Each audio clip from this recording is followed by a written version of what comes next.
বাইলাইনের বাইরে, যে কারণে বেরার্ডি ওখানে অতখানি জায়গা পেয়েছেন এবং সেখান থেকে এই ফিনিশিং টাচটা খুঁজে পেয়েছেন জিও কোপেত্তি।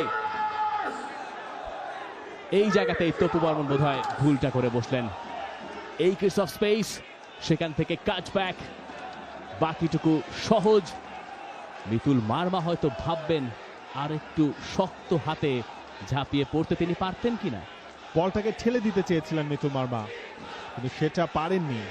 বলের যেই ফোর্স সেটা তাকে করতেও দেয়নি। তবু সেই চ্যালেঞ্জটাই বেকার দিকে একটা ফাঁকা জায়গা ক্রিয়েট করে দিয়েছিল।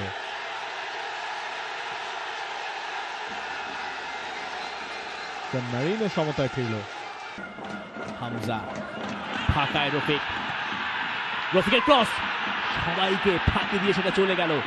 সোহেল রানা ছিলেন, একটা টাচ দরকার ছিল বাংলাদেশের। চমৎকার হাফ স্পেসে পাস বাড়িয়েছিলেন হামজা, সেখান থেকে সোহেল রানা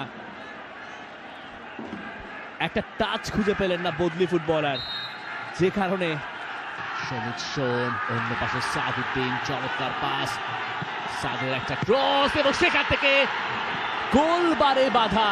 বাংলাদেশের গোল, ভাগ্য যেন কিছুতেই খুলছে না। তবে ফয়সাল আহমেদ ফাহিমের যে শটটা পোস্টে লাগলো। বিশ্বনাথ ঘোষ সবাইকে ফাঁকি দিয়ে, বিশ্বনাথ ঘোষ, ও ওয়াও, কিন্তু অফসাইডের ফ্ল্যাগ উঠে গেছে তার বিপক্ষে। কি মোমেন্টটাই না হতে পারতো। আচ্ছা, ভিআর না আছে, আমি আপনাকে আগেই বলেছি সে সুযোগ নেই, কিন্তু বিশ্বনাথ তো নিজের অর্ধ থেকে দৌড় শুরু করেছেন, এটা অফসাইড কি করে হবে? বল দেওয়ার সময় বিশ্বনাথ তো নিজের অর্ধে। ও, তিনি তো বাইরে মেরেছেন, কে ছোঁয়াবেন মাথা? বিশ্বনাথ ঘোষ এবং সেখান থেকে বাংলাদেশের গোল। বাংলাদেশ এগিয়ে গেল সান মারিনোর বিপক্ষে দ্বিতীয়বারের মতো, এবং আরো একবার সেই তপু বর্মন। ম্যাচের ৮৬ মিনিটে সান মারিনোর মাঠে বাংলাদেশের উদযাপন। বাংলাদেশের গর্জন দেখছে ইউরোপের সেই ক্ষুদ্র দেশ সান মারিনো। বিশ্বনাথ ঘোষ তিনি তুলে দিয়েছিলেন, তপু বর্মন আরো একবার হেডারে জাল ছেড়ে দিয়েছেন সান মারিনোর। তপুর জোড়া গোল। What a day for Topu Barman, salute to him. এবং এই গোলের সূচনা ঘুরে ফিরে সেই হামজার কাছ থেকে। তপু বর্মন, এই ম্যাচটা যেন তাকে কেন্দ্র করেই ঘুরছে। হামজার এই ফ্রিকিকটা ঠিকঠাক মতো কেউ ছোঁয়াতে পারেননি, এবং সেখান থেকে বিশ্বনাথ ঘোষ চেষ্টা করেছিলেন, এবং পরে গিয়ে তপু বর্মন যিনি পড়ে গিয়েছিলেন তিনি উঠে দাঁড়ালেন। কপাল দেখুন, এবং সেই কপালেই ভাগ্য ঘুরল, সেই কপালই বাংলাদেশকে ফেরালো।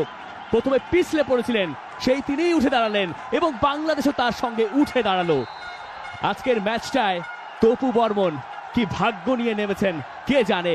দুটো গোল তিনি করেছেন, যে গোলটা বাংলাদেশ হজম করেছে তাতেও তার দায় আছে।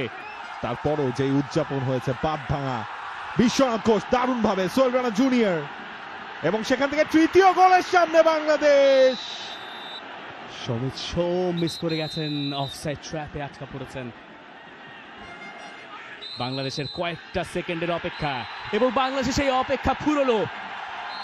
ইউরোপের মাটিতে, ইউরোপের দেশের বিপক্ষে নিজেদের ইতিহাসের প্রথম ম্যাচ বাংলাদেশ ফিরছে জিতে।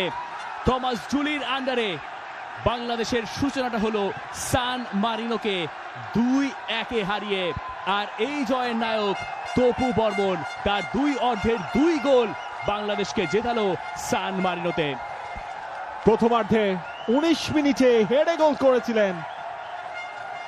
ম্যাচ শেষ হওয়ার আগেও তপু বর্মনের আরো একটা হেডার বাংলাদেশকে এনে দিল ইউরোপের মাটিতে প্রথম জয়। ইউরোপিয়ান ক্লাবের দেশের এগেইনস্টে খেলছে বাংলাদেশ, এবং একটা স্মরণীয় জয় বাংলাদেশ আদায় করে নিল। থমাস জুলির আন্ডারে প্রথম ম্যাচ বাংলাদেশের জয়ে শেষ হলো। এই জুন উইন্ডোতে বাংলাদেশের ম্যাচ রইল একটাই, এবং সেটাই স্মরণীয় করে রাখলো বাংলাদেশ। হোয়াট আ ডে বাংলাদেশের